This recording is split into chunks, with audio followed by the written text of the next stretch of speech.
para pecinta alam, trip kali ini kita akan mengeksplor Kecamatan Gunung Sitoli Utara, yaitu sebuah air terjun yang belum banyak diketahui orang.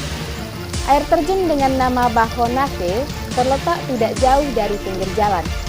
Air terjun ini terletak di Desa Teluk Belukar, Kecamatan Gunung Sitoli Utara, Kota Gunung Sitoli. Lebih tepatnya sekitar 150 meter sebelum gapura perbatasan Kota Gunung Sitoli dengan Kabupaten Nias Utara.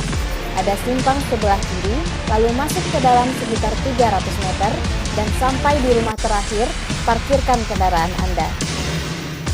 Selanjutnya, Anda bisa trekking lebih kurang 15 menit, melewati kebun karet dan menyusuri aliran sungai. Air terjun ini tidak terlalu besar dikarenakan kami kesini pada musim kemarau. Namun, lubuknya cukup dalam sehingga Anda bisa melompat dan berenang di dalam lubuk tersebut.